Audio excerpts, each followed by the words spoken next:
Hello students, this is part 6 of the chapter sets of class 11th mathematics.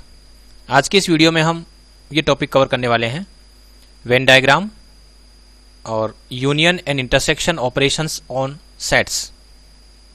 तो चलिए शुरू करते हैं। सबसे पहले वेन डायग्राम।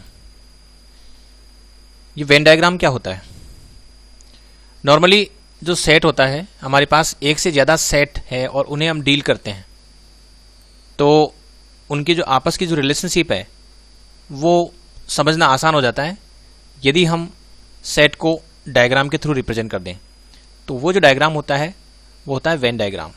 वेन डायग्राम में हम क्या करते हैं, कोई भी जो सेट होता है उसको किसी भी सर्किल के थ्रू रिप्रेजेंट करेंगे। सर्किल या ओवल शेप जो क्लोज फिगर है उसके थ्रू हम सेट को रिप्रेजेंट करेंगे, और जो यूनिवर्सल सेट होगा उसको यूजुअली हम रेक्टेंगल के थ्रू शो करेंगे। जैसे मान लीजिए कि मेरे पास एक यूनिवर्सल सेट है और इसमें जो एलिमेंट्स है, सपोज ये है 1 2 3 4 5 6 7 8 9 10। सपोज इस यूनिवर्सल सेट में 10 एलिमेंट्स है, 10 नंबर्स आर देयर, और 1 से लेकर 10 तक है। और इसके अलावा जिन जिन सेट को हम डील करते हैं वो मान लीजिए ये है। सपोज इसमें केवल जो प्राइम नंबर्स है उनका कलेक्शन है, तो 2 3 5 7। तो सेट ए कंटेंट्स ओनली प्राइम नंबर्स, और सेट बी जो है उसमें सपोज जो ऑड नंबर है वो है, तो 1 3 5 7 9। ये सेट बी हो गया है। अब यदि इन तीनों जो सेट है, यूनिवर्सल सेट और सेट ए और सेट बी, इनके आपस की रिलेशनशिप हम देखें कि इनके कौन कौन से एलिमेंट्स आपस में इंटर रिलेटेड हैं, तो इसके लिए यदि हम इसको विजुअल रिप्रेजेंटेशन दें थ्रू वेन डायग्राम, तो जो है पिक्चर थोड़ी ज़्यादा अच्छी क्लियर हो जाती है। तो इसमें हम क्या करते हैं, जो यूनिवर्सल सेट होता है उसे हम एक नॉर्मली एक रेक्टेंगल से शो करते हैं। तो जो यूनिवर्सल सेट है उसको तो हम रेक्टेंगल से शो कर देंगे। इसका मतलब है कि इसके जितने भी एलिमेंट्स होंगे वो इस रेक्टेंगल के अंदर हम लिखेंगे, और हर एलिमेंट को हम एक पॉइंट से शो करेंगे। और इसके अंदर जो है सेट ए के जो एलिमेंट्स है और सेट बी है, तो इसके अंदर हम एक दो सर्किल बना देते हैं। जो पहला सर्किल है वो सेट ए को रिप्रेजेंट करेगा, दूसरा जो सेट है वो दूसरा जो सर्किल होगा वो सेट बी को रिप्रेजेंट करेगा। अब सेट ए और सेट बी में कुछ एलिमेंट कॉमन आप देख रहे हैं, यहाँ 3 भी है, 5 भी है, 7 है। तो इसलिए हम दूसरा जो सेट है वो इस तरह से बनाएंगे कि उसमें पहले के साथ वो इंटरसेक्शन करता हुआ बनाएंगे। तो दूसरा कलेक्शन इस तरह से बना देंगे, और ये ओवल शेप में या कोई भी क्लोज फिगर ले लेंगे, तो ये सेट बी हो गया। अब इनमें जो एलिमेंट्स कॉमन टू बोथ है, ए और बी में जो कॉमन है, जैसे यहाँ पर 3 5 7 कॉमन है, इनको हम डॉट लगाकर यहाँ बीच में लिख देंगे। यहाँ 3 हो गया, इसी तरह से 5 हो गया, और यहाँ पर 7 हो गया। 3 5 और 7 है, ये 5 है, तो इसको मैं लिख देता हूँ 5। तो 3 5 7 ये कॉमन एलिमेंट्स हो गए।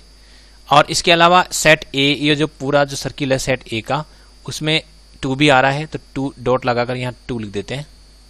इसके अलावा जो सेट बी है उसमें 3 5 7 के अलावा 1 और 9 भी है, तो मैं 1 यहाँ लिख देता हूँ और 9 यहाँ लिख देता हूँ।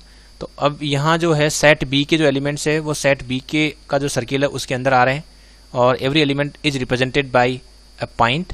So there are 5 points in this circle, 1 3 5 7 9। तो ये सेट बी के एलिमेंट्स हो गए।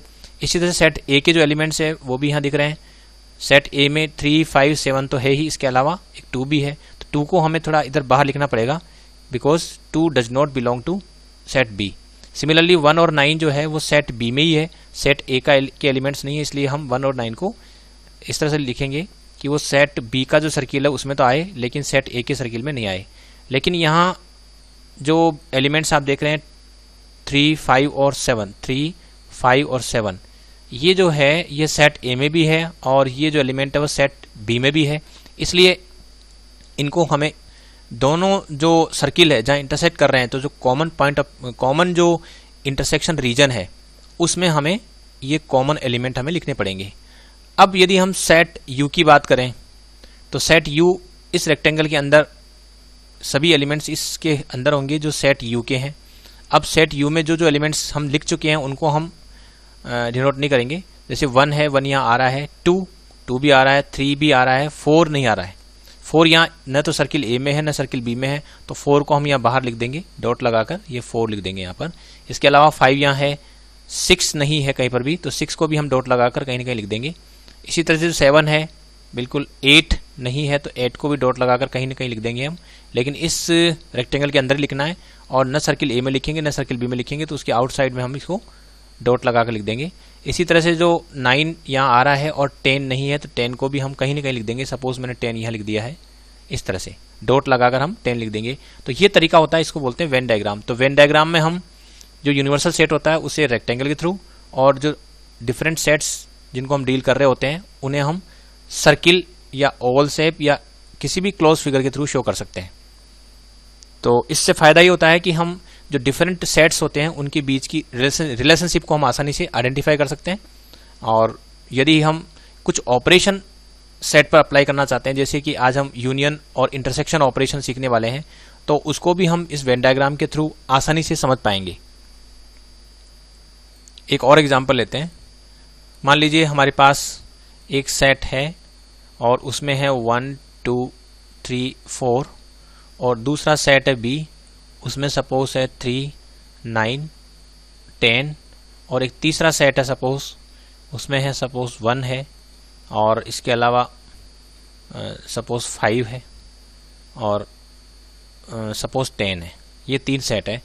अब चूंकि 3 सेट है तो हम यह देखें कि तीनों सेट में कुछ कॉमन है क्या। तो यहाँ एक भी एलिमेंट यहाँ पर हमें, यहाँ 1 है तो 1 इसमें नहीं है, 2 इसमें, ये 3 जो है वो common to A and B है। इसी तरह से जो 4 है वो केवल सेट ए में है, 10 बी और सी दोनों में है। तो तीनों में कॉमन नहीं है, लेकिन फिर भी यदि हमें इसको वेन डायग्राम के थ्रू शो करना है तो हमें यूँ करना पड़ेगा।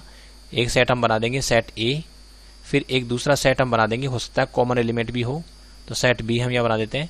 इसी तरह से सेट सी जो है वो हम इस तरह से बना देंगे, ये सेट सी हो गया।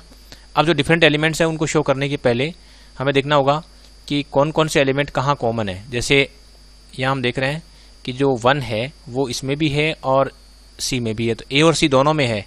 तो हमें ए और सी दोनों जहाँ इंटरसेक्ट हो रहे हैं वहाँ हमें इसे रखना पड़ेगा। ए और सी यहाँ इंटरसेक्ट हो रहा है तो यहाँ रखना पड़ेगा, यहाँ नहीं रख सकते, यहाँ रखेंगे तो बी में भी चला जाएगा, केवल ए और सी में चाहिए, तो ये 1 मुझे यहाँ लिखना होगा, तो 1 तो यहाँ हो जाएगा। सिमिलरली बाकी दूसरे एलिमेंट्स देखते हैं जो कॉमन है। 1 2 जो है ए में है, बी में नहीं है, सी में भी नहीं है, तो केवल ए में होना चाहिए, तो यहाँ 2 यहाँ लिखना पड़ेगा। इसके अलावा 3 देखें तो ए और बी दोनों में है, तो ए और बी दोनों का जो इंटरसेक्शन हो रहा है वहाँ हमें इसको 3 को लिखना पड़ेगा, तो 3 यहाँ लिखना पड़ेगा। तो ये जो 3 है वो यहाँ भी है और इसमें भी है, तो दोनों का जो कॉमन ए और बी वहाँ लिखना है। इसी तरह से हम 4 को देखते हैं। 4 जो है इसमें ही है और न बी में है न सी में है, तो 4 को हमें ऐसी जगह लिखना पड़ेगा जो केवल सर्किल, ऐसे सर्किल में आवे जो सेट ए को रिप्रेजेंट कर रहा है, और बी और सी वाले सर्किल में ये बिल्कुल नहीं आए, तो 4 यहाँ लिखना होगा। इसके अलावा जो 9 है वो केवल और केवल बी में है, तो इसे हम यहाँ लिखेंगे, और 10 जो है दोनों में है, बी और सी दोनों में है, तो इसको यहाँ लिखना होगा। तो ये 10 हो गया है, यहाँ भी है और यहाँ भी है, तो इसको यहाँ लिख दिया है हमने। और इसके अलावा 5 देखें तो 5 केवल और केवल सी में है, तो इसको हम यहाँ लिख देते हैं, तो 5 भी यहाँ आ चुका है। तो इस तरह से हम जो है वेन डायग्राम के थ्रू जो डिफरेंट सेट्स है उनको रिप्रेजेंट कर सकते हैं। अब मान लीजिए कि इसी कलेक्शन में एक ऐसा एलिमेंट है जो तीनों में है। जैसे मान लीजिए एक एलिमेंट में ले लेता हूँ और वो एलिमेंट है सपोज 11 है, और ये एलिमेंट इसमें भी है और इसमें भी है और सपोज इसमें भी है, ये कलेक्शन हमारा। तो तीनों में है तो हमें यहाँ लिखना होगा, इस एलिमेंट को हम यहाँ लिखेंगे। तो इस तरह से जो है हम वेन डायग्राम के थ्रू डिफरेंट सेट्स को एक साथ एक ही फिगर में शो कर सकते हैं। अब इसका क्या फ़ायदा है, जैसा कि मैंने आपको बताया कि इससे हम जो सेट्स पर कुछ ऑपरेशंस हम अप्लाई करते हैं, यानी 2 सेट को कंबाइन करके एक नया सेट हम कंस्ट्रक्ट करते हैं, तो वहाँ पर हम इसको वेन डायग्राम के थ्रू आसानी से समझ पाते हैं। तो ये यूनियन ऑफ सेट्स क्या होती है वो समझते हैं। ये एक ऑपरेशन है, यूनियन ऑपरेशन है सेट्स पर। और यूनियन ऑपरेशन किस तरह से अप्लाई करते हैं, जैसे 2 नंबर है उनको ऐड करने से एक नया नंबर मिलता है, वैसे ही 2 सेट है उनको कंबाइन करने से हमें एक नया सेट मिलेगा। लेकिन उनको जो कंबाइन करेंगे वो किस तरह से करेंगे वो आज हम सीख रहे हैं। तो एक तो ऑपरेशन होती है यूनियन ऑपरेशन। यूनियन ऑपरेशन में क्या होता है, जैसे सपोज एक सेट दे दिया और उस सेट के एलिमेंट है सपोज ए है, बी है और ई है और एफ है, और दूसरा जो सेट है बी, उसके जो एलिमेंट्स है वो सपोज है ई है, एफ है, जी है और एच है, ये एलिमेंट है। सपोज एक एलिमेंट और है और उसको लिख देते हैं सपोज के है, ये कुछ एलिमेंट है सेट ए और सेट बी में। तो ये यूनियन ऑपरेशन होती है, उसको हम बोलते हैं A union B, A union B. और ए यूनियन बी क्या होता है कि collection of set of all elements from set A और सेट बी, सेट ए से हो चाहे सेट बी से हो, सभी एलिमेंट्स का हो यदि हम कलेक्ट कर लेते हैं तो वो ए यूनियन बी कहलाती है। ए यूनियन बी, ये जो सिंबल है ये यूनियन का सिंबल है, तो ए यूनियन बी। तो इसमें हम क्या करेंगे, सेट ए और बी में जो भी एलिमेंट्स है सारे एलिमेंट्स का हम कलेक्शन कर देंगे, और यदि कोई रिपीट हो रहा है तो उसे एक बार लिखेंगे। जैसे यहाँ ए है बिल्कुल, बी ई एफ ये तो हम लिख देते हैं जो सेट ए में है, फिर सेट बी के जो एलिमेंट्स हैं उनको लिख देते हैं, लेकिन ई और एफ दोनों में कॉमन दिख रहा है तो उसको दोबारा नहीं लिखेंगे।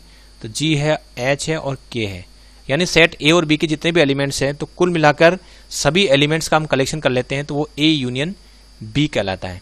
और इसको यदि सेट बिल्डर फॉर्म में लिखें तो इसका तरीका होता है, ए यूनियन बी की जो डेफिनेशन है वो ये होती है कि X such that it is the collection of all those X such that X belongs to A और एक्स बिलोंग्स टू बी, या तो वो ए से बिलोंग करे या बी से बिलोंग करे, ऐसे सभी जो एलिमेंट्स का कलेक्शन जो है वो union of two sets A and B कहलाएगा।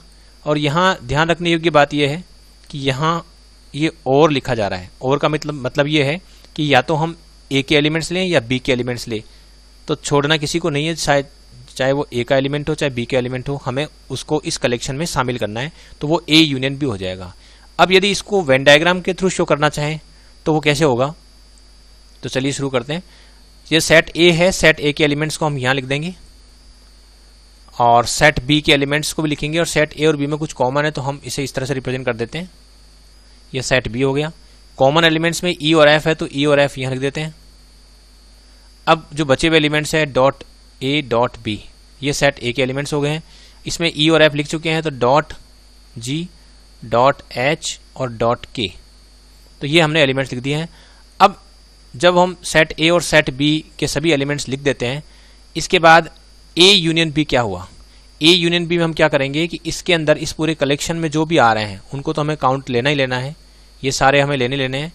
इसके अलावा सेट बी को भी हमें शामिल करना है, यानी कि यदि मैं कलर कर देता हूँ उस रीजन को जो सेट ए और सेट बी दोनों को शामिल करते हुए है, तो ये जो कलरफुल रीजन है इसमें जितने भी एलिमेंट्स आ गए हैं उन सब का यदि हम कलेक्शन कर देते हैं तो वो कलेक्शन जो है वो union of two sets A and B कहलाएगा। तो इस कलेक्शन में जो आ रहे हैं उनमें कॉमन एलिमेंट भी आ गए और जो बचे हुए सारे एलिमेंट्स भी आ गए हैं, तो ये कहलाता है ए यूनियन बी। तो ए यूनियन बी, ये जो शेडेड रीजन है, ये जो येलो शेडेड रीजन दिख रहा है, तो इसमें जितने भी एलिमेंट्स आ रहे हैं उन सब का कलेक्शन ए यूनियन बी कहलाएगा। अब इंटरसेक्शन ऑफ सेट्स क्या होता है, इंटरसेक्शन ऑफ सेट्स को समझने के लिए फिर हम एक एग्जांपल ले लेते हैं। सपोज मेरे पास दो सेट है, एक तो हो गया P और इसमें जो है केवल 1 से 10 तक के जो नंबर है उनमें से जो प्राइम नंबर है वो है तो 2, 3, 5, 7, और 1 से 10 तक के जो नंबर है उनमें से जो ऑड नंबर है उनका कलेक्शन मैं कर लेता हूँ 1, 3, 5, 7, 9। सपोज P सेट P में तो 2, 3, 5, 7 है और सेट Q में 1, 3, 5, 7, 9 है। तो इंटरसेक्शन ऑफ टू सेट्स का मतलब हुआ कि इन दोनों में जो कॉमन एलिमेंट्स है उनका कलेक्शन, तो इसको बोलेंगे set of all common elements of set P and set Q। Set P और सेट Q दोनों में जो कॉमन एलिमेंट्स है, तो यहाँ हमें ध्यान रखना है कि यहाँ हमें सब एलिमेंट्स नहीं लेने हैं, केवल और केवल जो कॉमन एलिमेंट्स है उन्हीं को हम इकट्ठा करेंगे और वो जो है वो P इंटरसेक्शन Q कहलाएगा। इसका मतलब इट इज़ द कलेक्शन, इसको यदि मैं फॉर्मल वे में डिफाइन करूँ सेट बिल्डर फॉर्म में तो ऐसे करेंगे कि it is the collection of all those x belongs to P and x belongs to Q। ये दोनों से एक साथ बिलोंग करना चाहिए। यानी ऐसे सारे एलिमेंट्स हम ले लेंगे जो दोनों में है, पी में भी है, क्यू में भी है, उन सबको हम इकट्ठा करेंगे तब जाकर पी इंटरसेक्शन क्यू बनेगा। तो यहाँ हम देखें कि पी इंटरसेक्शन क्यू में कौन कौन से आएंगे। तो इनमें जो कॉमन एलिमेंट्स है उनकी बात करेंगे। तो कॉमन एलिमेंट देखते हैं, 2 यहाँ है लेकिन इसमें नहीं है, 3 बिल्कुल यहाँ भी है और यहाँ भी है, 5 यहाँ भी है और इस क्यू में भी है, पी में भी है और ये क्यू में भी है, 7। तो यहाँ जो कॉमन एलिमेंट्स का कलेक्शन करेंगे तो वो पी इंटरसेक्शन क्यू कहलाएगा। तो 3, 5, 7 ये हो गया पी इंटरसेक्शन क्यू। और यदि इसको डायग्राम के थ्रू शो करें, वेन डायग्राम के थ्रू, तो वेन डायग्राम के थ्रू भी हम शो कर सकते हैं।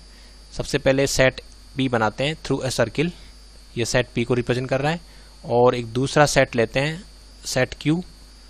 तो इसमें जो कॉमन एलिमेंट्स है 3, 5 और 7 वो तो हम यहाँ लिख देते हैं 3, 5 और 7, और जो 2 है वो क्योंकि केवल वो पी में है। इसी तरह से 1 यहाँ भी है और 9 है यहाँ। अब इसमें जो कॉमन एलिमेंट्स है पी इंटरसेक्शन क्यू को यदि मैं सेट करना चाहूँ, उस रीजन को यदि मैं सेट करना चाहूँ, तो ये रीजन वो होगा जो दोनों का कॉमन है। ये जो रीजन ऐसा रीजन है जो सेट पी का जो सर्किल है उसमें भी आ रहा है और सेट क्यू के कॉरस्पॉन्डिंग जो सर्किल है उसमें भी आ रहा है। तो ये जो शेडेड रीजन है, ये जो शेडेड रीजन है, this shaded region is the intersection of P and Q, that is P intersection Q को ये रिप्रेजेंट कर रहा है। इसके पहले यहाँ जो था, इसमें ये जो शेडेड रीजन दिख रहा है, ये जो पूरा शेडेड रीजन है, चाहे इधर की बात करें ये करें पूरा, तो ये शेडेड रीजन जो है वो ए यूनियन बी को रिप्रेजेंट कर रहा है। तो ए यूनियन बी में हम क्या करेंगे, सर्किल ए और सर्किल बी दोनों को पूरा सेट कर देंगे, तो वो ए यूनियन बी को रिप्रेजेंट करेगा। यानी इस शेडेड रीजन में जो भी पॉइंट्स आ रहे हैं और उन पॉइंट्स के कॉरस्पॉन्डिंग जो एलिमेंट्स है उन सब का कलेक्शन ए यूनियन बी कहलाएगा। और यदि हम इंटरसेक्शन की बात करें तो इंटरसेक्शन में केवल जो common region to both the sets, जो कॉमन रीजन है वो उनका इंटरसेक्शन को, जैसे पी और क्यू है इनके इंटरसेक्शन को ये पी इंटरसेक्शन क्यू ये रिप्रेजेंट करेगा। तो ये हो गया इंटरसेक्शन ऑफ टू सेट्स। अब एक डेफिनेशन है वो समझ लेते हैं कि डिसजॉइंट सेट्स क्या होते हैं। If A and B are two sets such that A intersection B is equal to 5 then A and B are called disjoint sets. तो ऐसे सेट्स को हम डिसजॉइंट सेट्स कहते हैं यदि उनका इंटरसेक्शन हम फाइंड आउट करें वो एम्प्टी सेट आ जाता है। तो एम्प्टी सेट कब आएगा, इसके लिए एक एग्जांपल लेते हैं छोटा सा। मान लीजिए सेट ए है और उसमें है 2, 3, 7 है, और एक सेट बी है और उसमें जो एलिमेंट है सपोज है 1 है, 4 है और 9 है और सपोज 11 भी है। यहाँ हम देखें यदि इन दोनों सेट्स में हम देखें कि कौन सा कॉमन है, तो ए इंटरसेक्शन बी यदि मैं कैलकुलेट करता हूँ तो मैं देखता हूँ 2 दोनों में नहीं है, 3 भी दोनों में नहीं है और 7 भी दोनों में नहीं है। तो इसका मतलब हुआ कि इस कलेक्शन में कुछ भी नहीं आएगा। ए इंटरसेक्शन बी जो है वो एक एम्प्टी सेट हो जाएगा जिसको बोलेंगे 5। तो इसका मतलब हुआ कि यहाँ ए और बी दोनों के दोनों ही क्या हो गए, आर डिसजॉइंट सेट्स। ये डिसजॉइंट सेट हो गया है। तो disjoint sets are the sets where there is no element in common. तो यहाँ इन दोनों में कोई भी कॉमन नहीं है तो उनको डिसजॉइंट सेट्स कहते हैं। और डिसजॉइंट सेट्स को यदि वेन डायग्राम के थ्रू शो करें तो हमें ऐसा करना पड़ेगा, ये सेट ए और सेट बी, क्योंकि कोई भी इंटरसेक्शन नहीं है तो सेट ए और सेट बी को हम इंटरसेक्ट नहीं करेंगे। They will be represented by circles which are outside of each other. तो सेट ए के जो एलिमेंट्स है वो यहाँ ऐसे लिख देंगे, 2 है, 3 है और 7 है। इसी तरह से इसमें जो एलिमेंट्स है वो 1 है, 4 है, 9 है और 11 है। तो इस तरह से जो है हम इंटरसेक्शन ऑपरेशन की मदद से डिसजॉइंट सेट्स को डिफाइन कर सकते हैं। तो ये दोनों सेट डिसजॉइंट होंगे तो इनके जो कॉरस्पॉन्डिंग सर्किल्स होंगे वो एक दूसरे को इंटरसेक्ट नहीं करेंगे। तो इस तरह से आज के इस वीडियो में आपने एक तो वेन डायग्राम के थ्रू हम किस तरह से सेट को रिप्रेजेंट करते हैं ये सीखा।